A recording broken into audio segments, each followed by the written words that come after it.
Hello, good morning, boys and girls. All right. So we're on to chapter 9. You want a rat?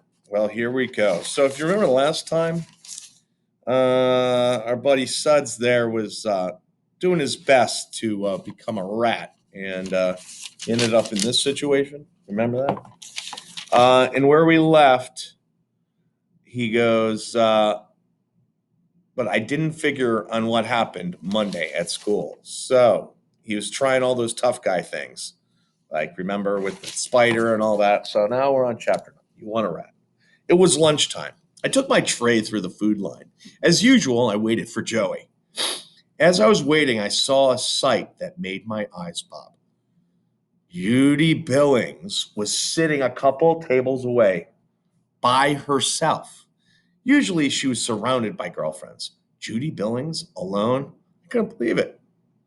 And I couldn't pass up the chance. Here we go. Walking over to her table was as scary as walking on a roof, but I did it. I sat down next to her. Hi, I said. Mind if I sit here? She kept looking at her grilled cheese sandwich. Yes, she said. I giggled. I grinned. I was thrilled. Yes, it was the first word she ever spoke to me. I'd remember it forever. Yes, yes, yes. I said I mind, she said. Oh, she meant different by yes. What should I do? I was in too deep to back out now. Okay, I said. I got up and sat down on the other side of her. This better? No. She kept speaking to the grilled cheese sandwich. Did she think I was the sandwich? I felt my chair move. I looked up into the face of Gerald Willis. He was pulling my chair backwards when it was away from the table. He tipped it forward. I slid off to the floor. I was the bench at the talent. It was the bench at the talent show all over again, only this time worse. I got up. I slunk away. Kids were laughing. One of them was a third grade angel eating a piece of cake. I didn't take the cake from the angel's hand. I just shoved his hand, cake and all, into his face. Then I mashed them around. The whole joint was howling. As I walked out of school that day, Judy Billings happened to be right behind me. This time, I didn't know held the door open for her. I let it bang shut her in the face. I went straight home and up to my room. With one swipe of my hand, I sent my whole Matchbox car collection flying from the top of my bookcase. I probably would have destroyed my room right then if I hadn't headed to the bathtub. No tugboats or dinosaurs this time. Just me in the water. I didn't turn it off till it was up past my belly button. I sank into it as deep as I could. I wanted to pull it over me like a blanket. I wanted to forget the day. I wanted to forget fourth grade.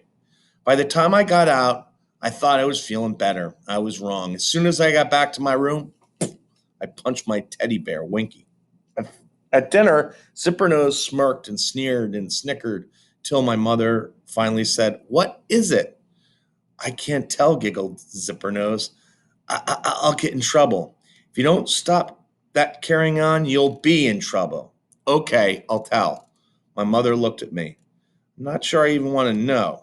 I'll let Suds tell me later if he wants to." "No, no, no," screamed Zippernose. "I want to tell." And before anyone could stop her, she told about Gerald Willis and the chair, about the third grader and the cake in the face, about the whole place laughing. Bubba was going into spasms over the cake scene. My parents just stared at me. My mother looked hurt. "This doesn't sound like you, Suds," she said. "They were laughing," I reminded her. "Are you going to attack everyone who laughs at you for the rest of your life?" "Yeah," I said. "Maybe I will." I got up from the table and stomped off. "Take a bath," my mother called. I did. "Take another." I took another. Didn't do any more good than the first. I decided to go to bed early that night, get myself unconscious as quick as possible. I put on my PJs, turned out the light, and got under the covers. I felt something on my foot. What could be under there? I felt like wood. It felt like snap. Ow! Suddenly I was on the floor and the mouse trap was on my big toe.